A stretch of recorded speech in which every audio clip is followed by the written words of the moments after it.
Bonjour, dans cette vidéo, nous allons continuer notre travail de radioastronomie et d'observation du gaz atomique dans la Voie lactée, notre galaxie. Et je vais vous montrer, je vais vous expliquer comment est-ce qu'on peut reconstruire la courbe de rotation de notre galaxie à partir d'observations du H1 avec des radiotélescopes qui se situent sur le site de l'Observatoire de Paris. Donc ce qu'on va faire, c'est qu'on va observer à différentes longitudes galactiques. C'est un exemple ici d'une longitude 45 degrés, à une latitude b égale 0. Je vous rappelle qu'il faut être dans le plan galactique. Et on va observer typiquement un spectre d'émission. Donc vous avez ici une température, et ici une vitesse.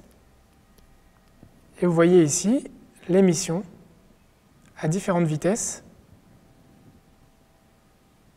du H1. Donc ce que vous voyez, c'est que, vous vous souvenez, chaque vitesse, chaque fréquence correspond à une vitesse due à l'effet Doppler, un décalage spectral différent pour chacun des pics ici. Donc ce que vous voyez, c'est différents nuages le long de la ligne de visée qui ont différentes vitesses. Vous avez un premier nuage ici, un second nuage ici. Vous pouvez décomposer ici, de façon un peu grossière, des nuages qui ont des vitesses différentes. Et grâce à la mesure de cette longitude et de cette vitesse particulière, vous pouvez retrouver x et y, qui sont les positions de ce nuage le long de la ligne de visée. Je vais effacer ça pour que vous puissiez voir un petit peu mieux. Pour être plus précis, vous avez un code de couleur ici, là. Et vous voyez que vous retrouvez les différents nuages le long de la ligne de visée. Donc vous avez bien ici les 45 degrés. Donc 0 c'est ici, 45 degrés, c'est la longitude galactique. Et vous avez donc ces différents nuages le long de la ligne de visée. Ce qui va être important ici, c'est donc de faire la mesure de la vitesse de chacun des pics d'émission, mais aussi de mesurer le Vmax, c'est-à-dire la vitesse maximum du dernier pic ici en vitesse.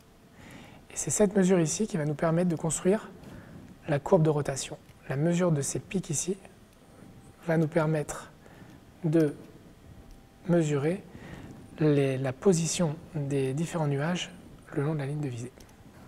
Donc on a vu comment, dans le transparent précédent, comment construire, comment calculer la courbe de rotation V et R à partir du point tangent, la méthode du point tangent, c'est-à-dire le point qui se trouve le long de la ligne de visée, le point tangent au cercle qui se trouve le long de la ligne de visée. Je vous fais remarquer que cette méthode du point tangent, si je trace ici le système de coordonnées galactique, donc vous avez ici la longitude, L. Donc vous êtes dans le cadran 1 ici, entre 0 et 90. Ici 180, vous êtes dans le cadran 2. Hop là, ici le cadran 3 et ici le cadran 4.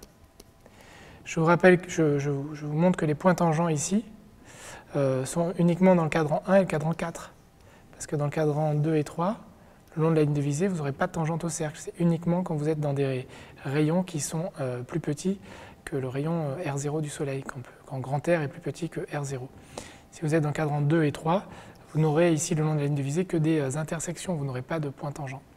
Donc la méthode du point tangent n'est valable que lorsque vous faites des mesures de L comprises entre 0 et 90, ou bien L compris entre 270 et 360. Mais lorsque vous êtes ici, de ce côté-là, ce qu'il va falloir prendre, ce ne sera pas la vitesse maximum, ce sera la vitesse minimum. Je vous rappelle ici, donc vous avez la température, vous avez le spectre, avec la vitesse. Lorsque vous êtes dans le cadran 1, vous cherchez la vitesse maximum, ici, VR max,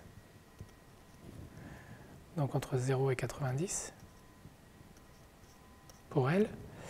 Et quand vous avez L entre 260 et 270 et 360, eh bien c'est VR min qu'il faut mesurer pour avoir la vitesse de rotation. Donc typiquement sur un exemple, vous allez avoir un spectre ici, vous observez la vitesse maximum, vous faites une mesure de la vitesse maximum, ici 100 km par seconde, 101 km par seconde. Donc cette vitesse, elle provient d'un nuage qui est en rotation circulaire, que vous interceptez, qui est le nuage tangent, puisque c'est lui qui a la vitesse maximum. Comme c'est le nuage tangent, il est à un rayon qui vaut R0 sinus L, c'est-à-dire 4,25 kg par sec du centre. Et sa vitesse de rotation, c'est la vitesse radiale que vous mesurez, 101 km par seconde. La vitesse radiale maximum, hein, bien sûr, à laquelle vous ajoutez la vitesse du Soleil projetée le long de la ligne de visée, c'est-à-dire ceci, et vous trouvez donc la vitesse au point R. Si vous faites une mesure ici, en fonction de R, 0 étant le centre galactique, vous avez ici la vitesse de rotation, qu'on a appelée V hein, jusqu'ici, donc je vais l'appeler V. Eh bien, vous avez un point de mesure où vous voyez que à 4,25 kg par sec, en kg par sec ici, et ça, ce sont des km par seconde, vous avez environ 210 km par seconde. Sachant qu'ici, à 8,5 kg par sec, vous aviez pris R0 et V0, la vitesse du Soleil, à 220 km par seconde, donc un tout petit peu plus haut. OK ?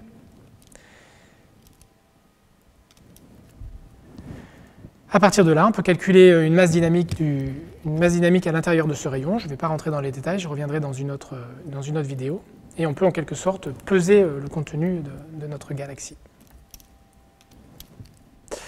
Comment est-ce qu'on fait ça? On fait ça avec cette formule que je ne vais pas détailler, mais si on considère que la vitesse que l'on mesure est uniquement due à la gravité, on peut impliquer ici le principe de la dynamique. Comme on a supposé qu'on avait de la rotation circulaire, on va prendre ici une accélération centripète. On a A, c'est V carré sur R. Donc on voit que la masse à l'intérieur d'un rayon R varie comme V carré fois R divisé par G. Donc à partir de là, pour un rayon donné, si on mesure R et V, on est capable de connaître la masse dynamique à l'intérieur de ce rayon. Je vous laisse faire le calcul et comparer à la masse des étoiles à l'intérieur de la Voie lactée. Quand on observe des galaxies externes, en dehors de la Voie lactée, de nombreuses galaxies dans l'univers qu'on peut observer, on peut faire des mesures plus faciles des courbes de rotation parce qu'on n'est pas à l'intérieur même du système, donc on n'a pas à faire des hypothèses, des toy modèles de comment est représentée notre galaxie. Il suffit de faire des observations avec un radiotélescope toujours. On a notre galaxie à différents rayons. Et ensuite, pour des rayons 1, 2, 3, 4, eh bien, 1, 2, 3, 4, de mesurer les courbes de rotation. Et ce qu'on constate, c'est que ces courbes de rotation sont plates et qu'elles ne décroissent pas, qu'elles n'ont pas de décroissance keplérienne. Et ça, c'est particulièrement intéressant parce que ça montre qu'il y a de la matière qui donne de la dynamique au gaz, et cette matière n'est pas visible sous la forme d'étoiles. Et c'est ce qu'on appelle la matière noire. Merci.